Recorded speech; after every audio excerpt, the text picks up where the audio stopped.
John Bennett, broadcasting from sunny Miami. Today we have another in MedJazz Hangout channel series, and today we have the pleasure of having Elena Batrakova. She's from the Triangle, Chapel Hill, I believe, and she's going to talk about white cell mediated therapy for neurons in patients with Parkinsonism. And we're also joined by a distinguished panelist, Gene Ostrovsky. Welcome, Gene. Thank you very much. I'm the editor of MedGadget. Thank you, Elena, for coming and joining us here. Thank you for inviting me. And we'll turn it over to you, Elena. First, tell us a little bit about yourself, your history, and how you came to arrive at this project. My name, so I was working on the drug delivery systems for brain disorders. And I work in nanomedicine when we use these nanoparticles to deliver them to the brain. And the more I studied this, the more I start realizing that it's really difficult to deliver drugs, and especially nanoparticles or high molecular compounds, to the brain. So I try to find what kind of vehicles I can use to deliver to accomplish targeting delivery of these drugs to the brain. And on one conference I saw this very beautiful movie when white blood cell, and it was a macrophage, that it was moving and touching and wandering around. So I was thinking that would be a great idea if I could use this very smart living cell to deliver this drug to the brain. And that's when my idea starts, and we developed several grants. I obtained grant funding from NIH, and it's about 10 years now I'm working on this cell-mediated drug delivery. So I wanted to share with you my screen and show some slides. Excuse me, Elena, just 1 second. I neglected to show the viewers how they can tweet questions during the presentation, and I'm going to show people that now. Now, for the viewers, you can see the actual live show at medgadget.com, and beside the screen there is a tweet board where you can tweet any kind of questions or comments, and we'll halt the presentation at the appropriate time and ask you for any questions. Okay, Elena, sorry to interrupt. Go on. That's okay. That's okay. So can I share my screen, right? Yes, yes. Okay. So today we will talk about using white blood cells for transport of therapeutic proteins across blood-brain barrier to the brain to treat neurodegenerative disorders. And in particular, we're working in Parkinson's disease. But before we will talk about Parkinson's disease, let's show me how many different CNS disorders could be treated by this modality. It's all about neurodegenerative disorders such as Parkinson or Alzheimer's disease or amyotrophic lateral sclerosis, Huntington's disease. It's also infectious diseases, meningitis, encephalitis, prion disease, HIV-related dementia. We could help in case of cerebral ischemia, stroke, or neurotrauma, and also autoimmune disorders, for instance, as multiple sclerosis. Even lysosomal storage diseases or human obesity could be could be treated with the proteins and cell-mediated drug delivery if we can target these brain tissues, brain areas, and deliver very potent therapeutic drugs to the brain. But first of all, we decide to use inflammation. In most of these diseases, there is inflammation developed in the brain, in different brain areas, but still there is inflammation. And you all know that our immune system designed the way that the white blood cells feel inflammation, go to the inflammation site and deal with these problems in the tissues. So we decide to use these natural body mechanisms to harness them and try to use to deliver this drug. So we choose white blood cells, in particular macrophages. So I wanted to tell you about amazing properties of these macrophages. Here in this picture they showed in green, and yellow is the cells of blood vessels. So first of all, this immune cell system, they have several properties, characteristics which help them pass the blood-brain barrier, enter the brain tissues, and if we load them with a drug, they can deliver this drug to inflammation or disease site. So first of all, it's margination. So in this case, the cells adhere to the inflamed blood vessels, and then they extravasate, they transport across, squeeze between the cells and the endothelial cells, like it's shown right here. So they just squeeze between, or it's in another case, they even attach and then make a tunnel and pass through the barrier, entering the brain, the tissues where is inflammation. And it's amazing because basically they don't kill these barrier cells, they just make their way through this barrier. And another very important thing, it's chemotaxis. So these cells feel inflammation, they can travel, direct this cytokines gradient, so the more they can know where to go, where is inflammation. And finally, these cells have very high rate of phagocytosis. They can accumulate a lot of drugs. So all these four specific characteristics of these cells help us to use them as active drug delivery systems.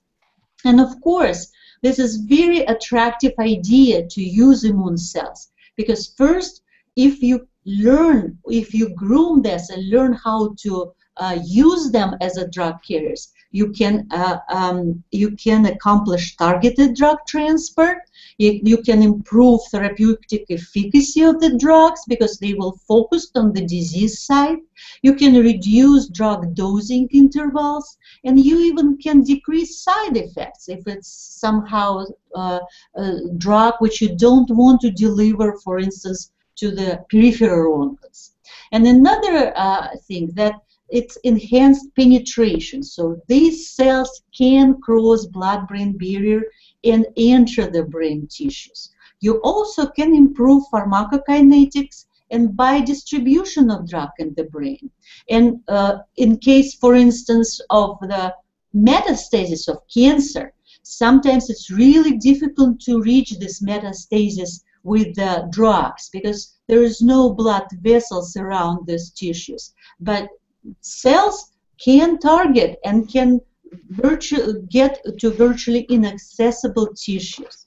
And finally, we can use time-controlled release when we will tell these cells where they can unload this drug, and there will be diminished immunogenicity. We want to use the white blood cells from the same patient, so it's so-called personalized medicine. We want to use these blood cells from the patient, modify or load them with the drug, and re-inject back to the patient.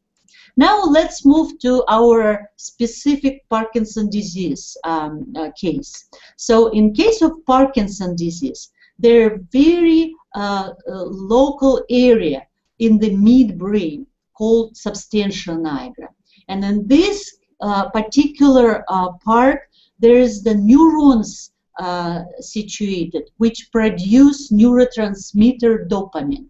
So when this inflammation developed by different reasons, this could cause excessive amount of free radicals.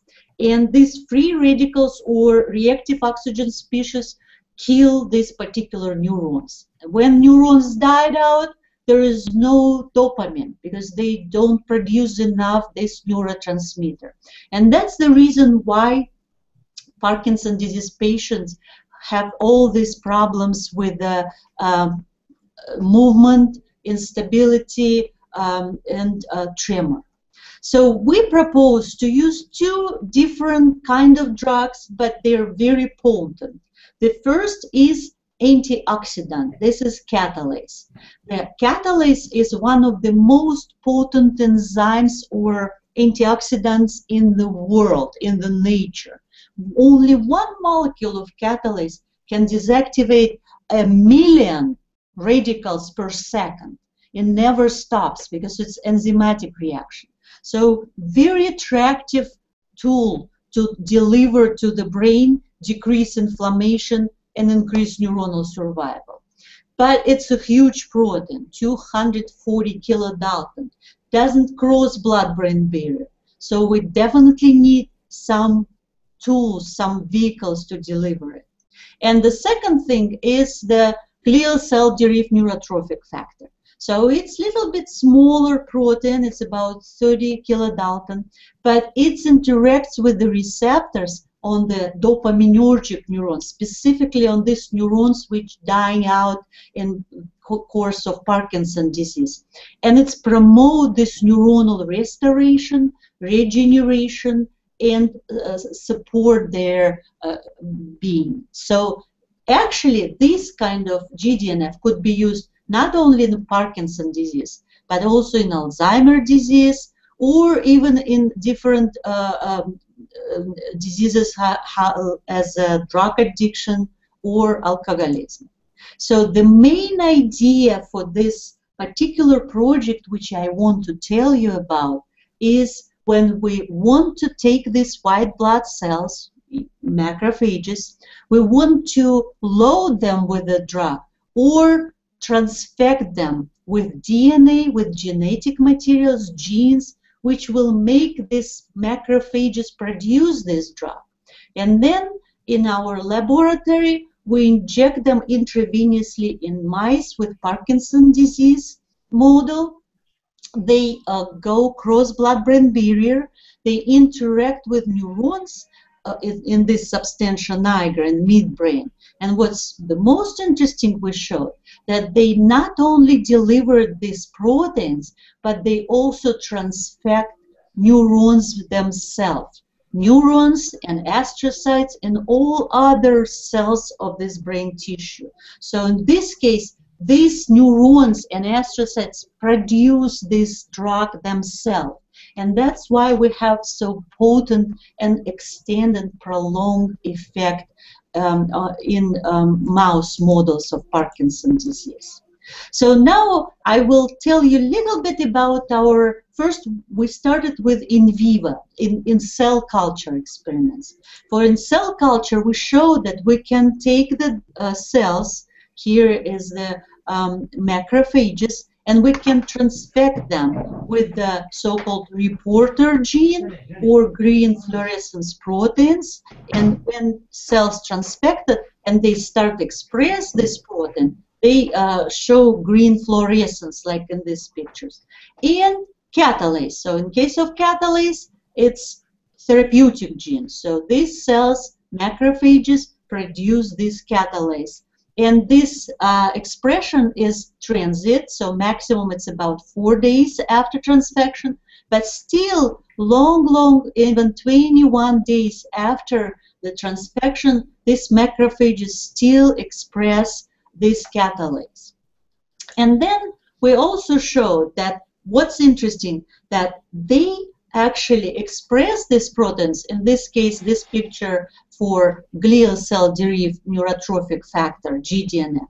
They express this protein, but they also release it in exosomes. So now I want to tell you about these small vesicles, naturally produced vesicles which produced by macrophages. So here is the expression of this presence of this protein in exosomes. So these are very interesting small particles which produced by macrophages and basically most of the cells in the organism. So they consist of cellular membranes. Look at that. So they are just cellular membranes and filled with the adhesive proteins.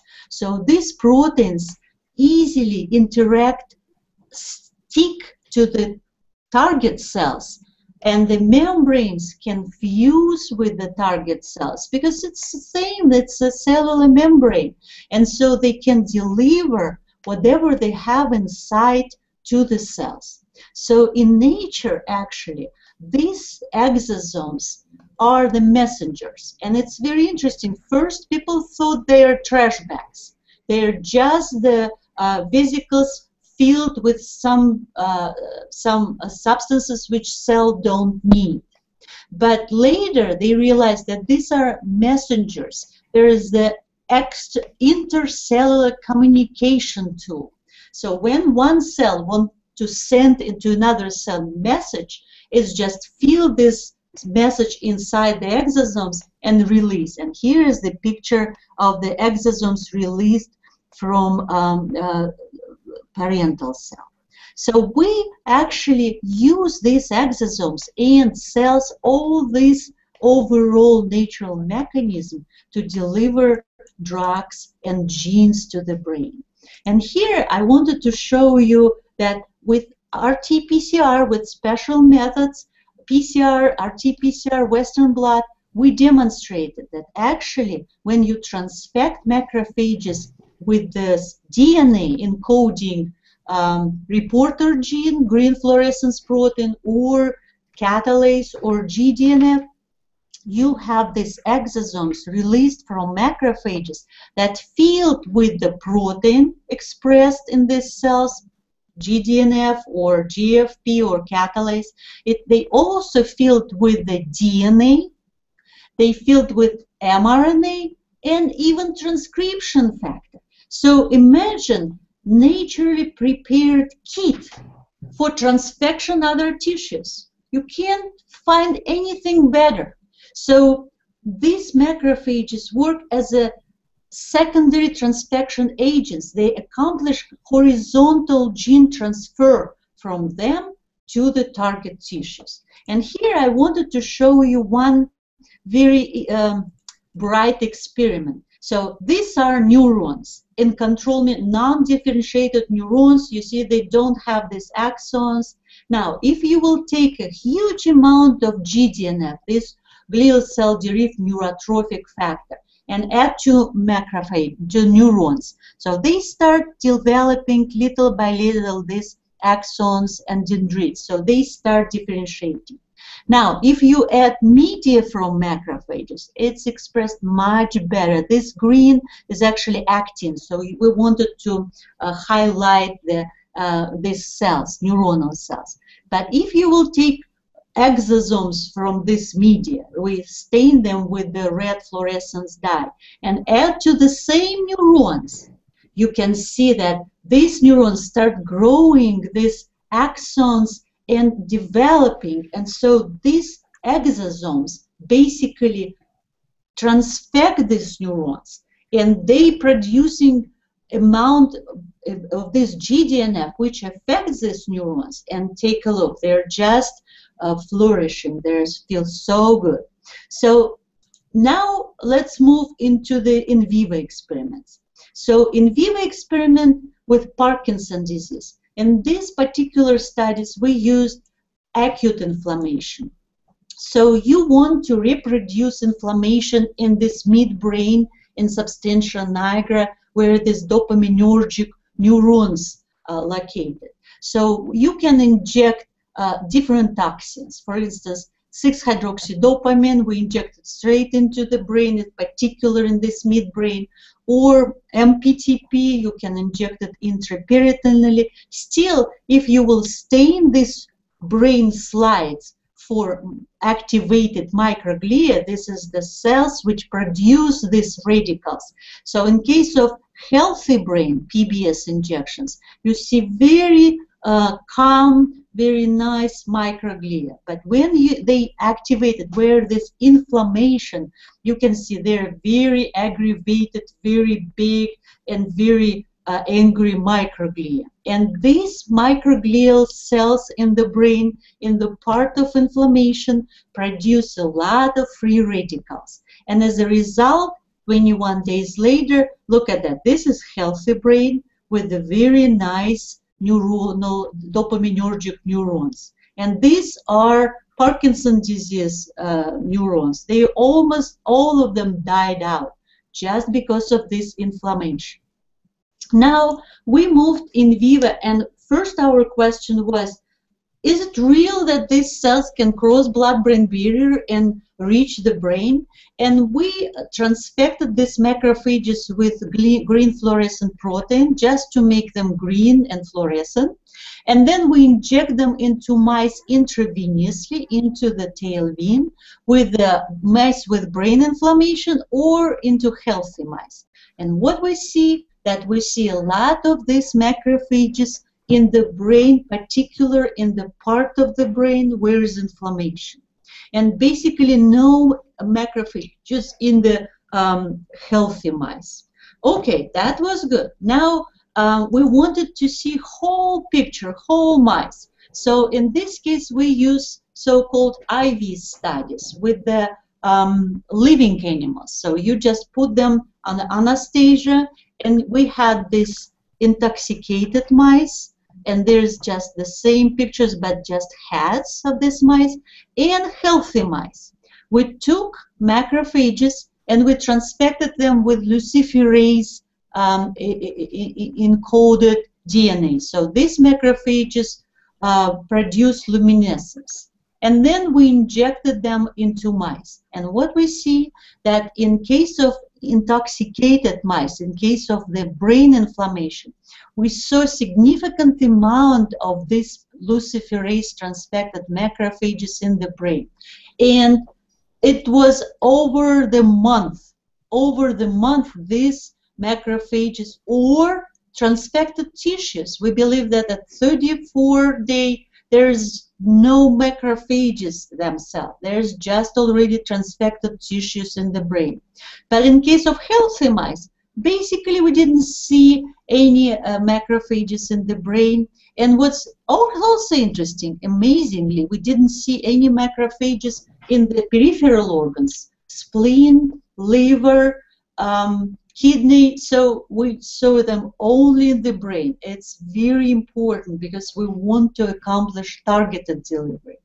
Now we wanted to see how about on the slides of the brain, because when you look at the living animals, you can't distinguish between blood and the tissues. But when you take animal and then wash out the blood, and then you can take the slides and see only the macrophages or fluorescence, in this case it was green fluorescent protein, in the tissues, not in the blood vessels. So here I wanted to show you the slides of the brain which were injected with LPS, it's another toxin, lipopolysaccharide, and then we injected macrophages which were labeled with green fluorescence protein. 24 hours after injection, we could see some cells in the brain, and only where is inflammation. In another hemisphere, which was not inflamed, we didn't see anything. We also didn't see much in the spleen, liver, a little bit in the lymph nodes. But 5 days later, look at that, whole brain slide, whole tissue was green fluorescent. We suggested that that's why it's because these macrophages transfected all cells in the brain in this particular inflamed part of the brain. And then we showed the proof of concept in Parkinson's disease that this treatment helped to improve neuronal survival and motor functions of these mice. So first of all, we use LPS-induced encephalitis model. So you inject LPS, or lipopolysaccharide, in the brain, and then you inject macrophages loaded with the catalase or transfected with catalase. And catalase decrease inflammation. So we measured the inflammation in the brain by luminescence with xenolite ray eject probe. So mice with LPS injected and then with saline, they showed huge inflammation over the 40 days. But when we inject the same LPS, but then we treated them with macrophages and catalase transfected macrophages, look at that. There's almost no inflammation, and it's for more than a month. These mice showed no inflammation in the brain. And then we showed also the same effect on the slides. When we stain again, like I showed you before, stained for activated microglia and for neuronal regeneration. So here is the calm, non-activated microglia in healthy animals. This one, when we injected first toxin in the brain and then treated just with saline, it's just control. They're very inflamed microglia. But when we treat it with the transfected cells, see, there is much less, almost no inflammation. As in the result, there is the very nice, healthy substantia nigra, or these dopaminergic neurons, compared to these sick mice, where there's no these neurons at all. And what interesting that this effect was even better than, say, control mice. When we injected PBS, we injected just PBS as a control, and this caused some kind of inflammation. So these mice looked even worse than those which were injected first with toxin, very harsh toxin, and then treated with the cells with catalase and GDNF. And now the final slides about movement, how it's affecting the movement. We use two experiments. One is apomorphine test, and another is rotarod test. In case of apomorphine, when you inject toxin in the one hemisphere, it's destroyed, but another is still alive. So when you inject this apomorphine, the mouse start moving around, making circles. So by the number of these circles, you actually can tell how much destroyed one hemisphere compared to another. So we demonstrated that if it's the sick animals, it's white bars. There's increased number of circles over the weeks. This is week number 7. But if the same or similar intoxicated animals we treat with macrophages with catalase transfect, they significantly decrease this number of rotations. And the same result was obtained in rotarod test, but it's a little bit different setup. You put mice on the rotarod and start circulating, rotating. So if mice move well, they will sit for a long time. So here is the time of retention on this rotor. So black bars are healthy animals, the white bars is sick, just which treated with toxin, and the red bars are treated intoxicated animals and then treated with macrophages, with catalase. And even better result was with the GDNF transfected macrophages. So here we had almost no rotation in case of apomorphine test.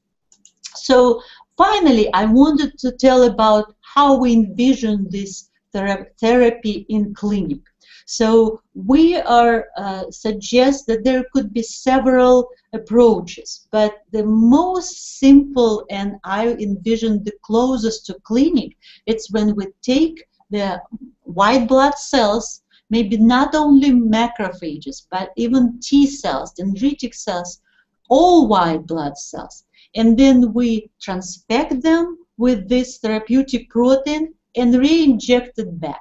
So in this case, these macrophages and other white blood cells will travel toward the inflammation signal in the brain, deliver these exosomes with the genetic material, with the therapeutic protein, transfect this surrounding tissues in the brain, produce neuronal protection and regeneration.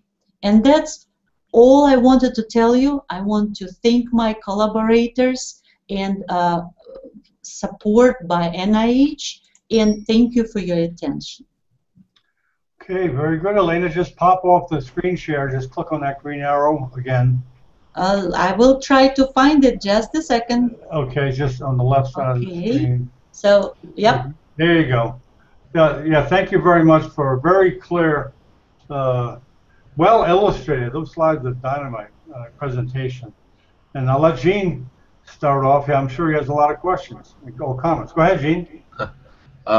Yeah, I was wondering, Elena, how far are you, do you think, from clinical testing in humans?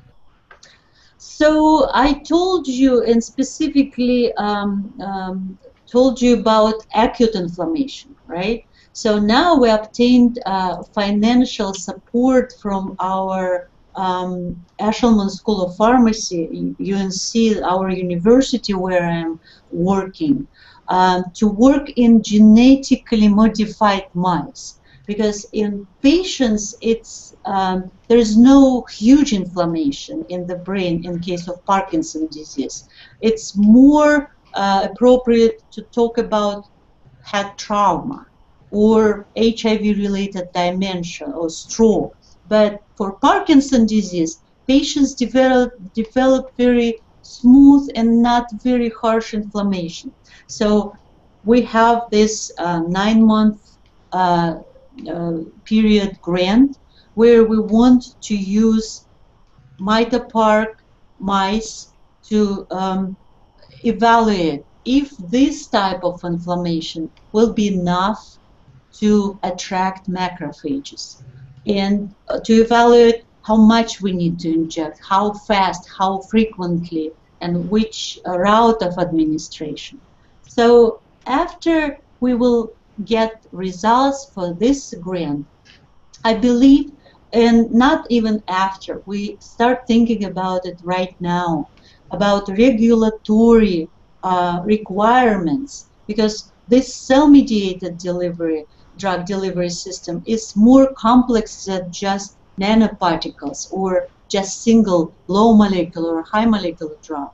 So it would be in 2 steps. So why I'm answering you so long? Because I don't know. It all depends of what kind of results we'll get, how much financing we'll get, and how fast we could find the answer for all the regulatory requirements for this disease. Are any other teams using what you've developed and trying to take it to apply it to different purposes? Or you're just... As far as I know, I'm working in the Center of Nanomedicine and Drug Delivery, and I'm collaborating with the professors from this center, but it's center of my laboratory investigations. I see. Okay.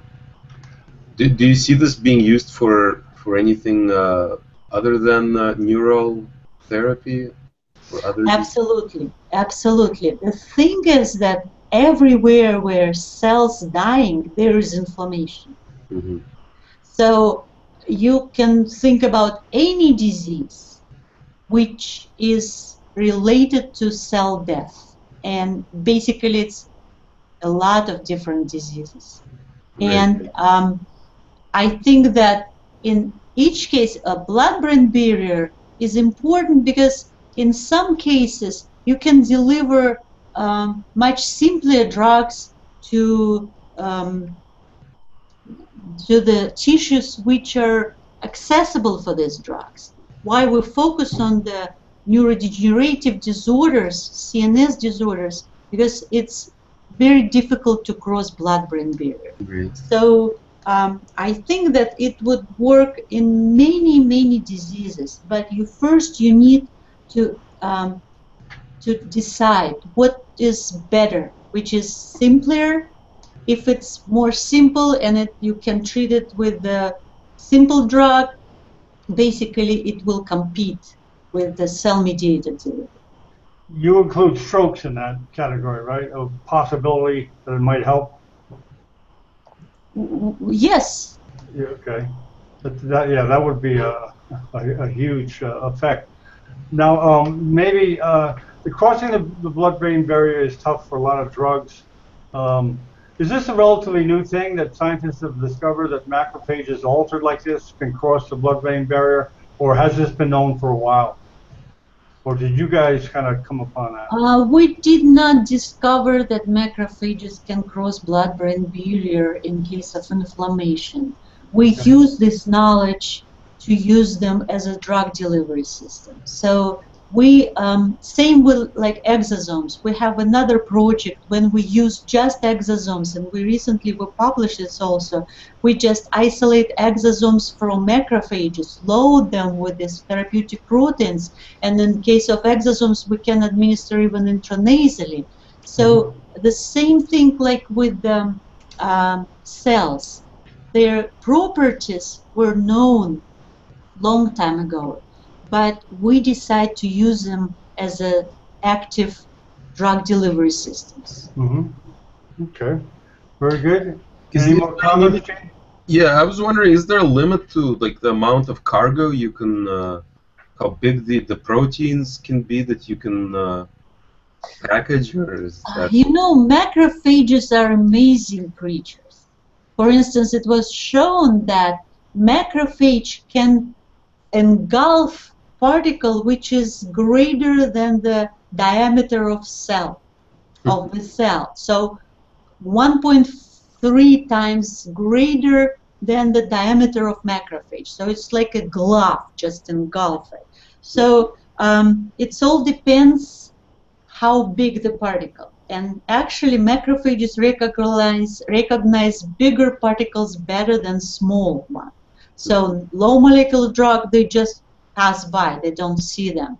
But the bigger the size, the exponential dependence, the better macrophages accumulate these drugs. And basically you can load a very big amount of the drug. The problem is not with the loading. The problem usually is with the preservation of this drug inside macrophages, because their natural function is to accumulate and destroy. So you need to formulate your drug in such a way that it would be preserved inside macrophages, and at the right time it would be released by recycling endocytosis and produce the effect. So we published several papers, and we basically showed that when people use nanoparticles, one of the most important characteristics of these nanoparticles to avoid macrophages uptake and clearance from the blood. But we want to use it.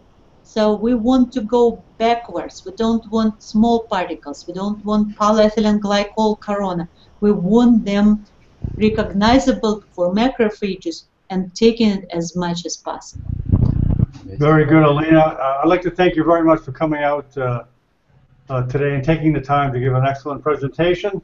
And we look forward to hearing more from you in the future. And thank you also, Jean, in coming out. And we look forward to doing another hangout for future discoveries. Thank you. Thank you very much. Okay. Thank you very much, and good day. Goodbye.